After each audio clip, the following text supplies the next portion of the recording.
In the shallow waters of the Thames Estuary lies a wreck unlike any other. A broken Liberty ship still holding more than 1,400 tons of live WWII bombs. 80 years underwater, and every tide still shakes the explosives sealed inside its twisted cargo holds. Tonight, we descend into a wreck that should not be touched. A ship frozen on the edge of catastrophe. This is SS Richard Montgomery, the most dangerous WWII time capsule left on Earth. SS Richard Montgomery began life in 1943, built under the relentless urgency of wartime America. Constructed as MC Hull 1199 at the St. Johns River Shipbuilding Company in Jacksonville, Florida, she was part of the Liberty Ship program, one of the most ambitious industrial efforts in human history. To American audiences, Liberty ships are a symbol of something bigger than steel. They were the backbone of the Allied supply chain, simple, rugged, and produced at a pace the world had never seen. Some were built in less than 5 days, from keel to launch. Their purpose was clear: move supplies faster than the enemy could sink them. By 1944, Europe was burning through ammunition at an unprecedented rate. The Allies needed bombs, detonators, fuses, everything that could sustain the momentum toward the liberation of France and the march into Germany. MC 1199 was loaded to the limit, more than 7,000 tons of high-explosive munitions. Her route took her toward England, into the Thames Estuary, where cargo ships would be redistributed to smaller ports. This was a busy wartime corridor: fog, tides, radio traffic, and constant pressure to keep ships moving. And that's where things went wrong. On August 20th, 1944, the Richard Montgomery was ordered to anchor in a holding area dangerously close to a shallow sandbank known as Sheerness Middle Sands. With wartime urgency overriding caution, the decision placed the heavily laden Liberty ship in a narrow margin of safety. When the tide shifted, her keel scraped the rising seabed. At first, the crew felt only a vibration, then a sudden, sickening jolt. The massive weight of bombs stored in the forward holds caused the hull to flex, then buckle. The ship broke her back. Water flooded the bow. Crates of bombs shifted. The masts leaned forward at unnatural angles. Salvage crews boarded her the next day and worked frantically, removing what ammunition they could. But tides pounded the damaged hull. Metallic groans echoed through the ship, and the structure began to collapse inward. After 5 days, the operation was deemed too dangerous to continue. What remained, 1,400 tons of live explosives, was left behind, and for 80 years, the wreck has waited. Our descent begins beneath grey skies, where the tide churns brown-green water over the hidden wreck. This is not a clear blue water dive. This is a descent into a working estuary, where strong currents pull at the ROV's tether and silt swirls like underwater dust storms.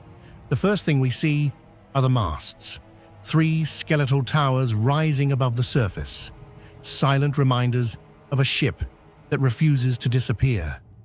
As the ROV slips beneath the waves, these masts stretch downward, their bases swallowed by murk. Deeper, outlines sharpen, frayed ropes, collapsing ladders, warped railings. The water here carries fine sediment that clings to every surface, giving the wreck a ghostly haze. Then, the ship's torn midsection reveals itself like a wound. MC Hull 1199's fractured spine runs across the seabed.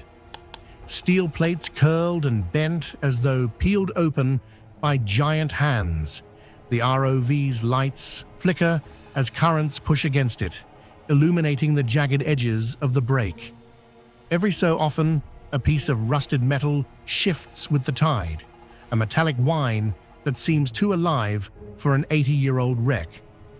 We follow the fractured hull downward. The light fades quickly. Particles drift like snowflakes in slow motion, absorbing the ROV's beams until visibility narrows to a tunnel of pale light. Ahead lies Cargo Hold Number 2, one of the compartments where bombs were stacked in towering columns in 1944. The entrance is a jagged void where the hull has collapsed inward. Every inch forward feels like entering a place that nature, history, and time have all agreed should remain untouched. Inside the hold, the world shrinks to darkness, light, and silence. The floor is blanketed with silt, thick, undisturbed, almost velvety. But beneath this layer of sediment lie remnants of the wartime cargo that defined MC 1199's fate. We begin to see them. First, wooden crates, their planks swollen and soft, held together by rusted nails and time. Some crates sit upright, almost orderly. Others have collapsed, spilling their contents in chaotic piles. As the ROV pans across the debris, the shapes become clearer. GP 500-pound bombs, unmistakable despite 8 decades underwater. Their cylindrical bodies are corroded, but intact. The fins, though twisted, still cling to the tail assemblies.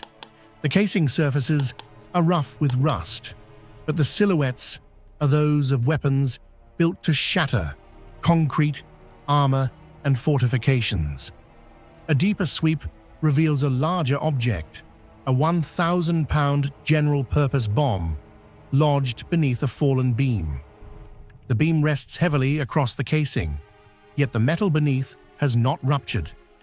Its nose fuse ring is nearly dissolved, but the explosive filler inside, TNT or amatol, could theoretically remain potent even now. Toward the starboard side, we find a cluster of bombs partially entombed in silt.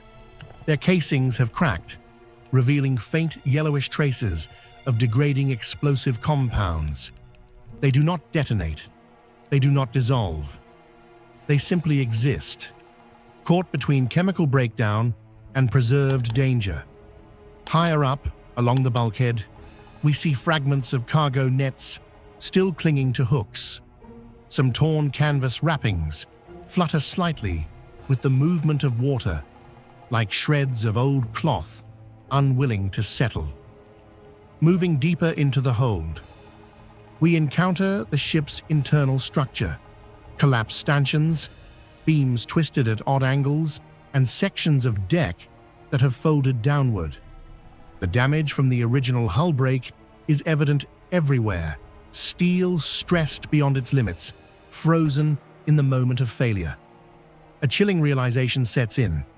Many bombs remain exactly where the U.S. Army Ordnance Corps placed them in 1944, neatly stacked, perfectly aligned, waiting. British government surveys from the 1960s, 1970s, 1990s, and even recent years all echo the same warning. Any attempt to remove or disturb these munitions risks triggering a chain reaction. One explosion could set off hundreds more. So the wreck lies here, untouched, a silent vault of wartime explosives, preserved by darkness, silt, and caution. The wreck of SS Richard Montgomery, MC Hull 1199, is not merely a relic of World War II. It is a symbol of how history can linger in unexpected ways, suspended between danger and memory. Above it, ships pass daily. Weather shifts, tides rise and fall. Yet beneath the surface, the cargo holds remain locked in a fragile equilibrium. A Liberty ship built to serve a world at war now lies frozen at the edge of disaster, her story preserved in rust, sediment, and silence. Some shipwrecks rest peacefully on the sea floor. This one does not.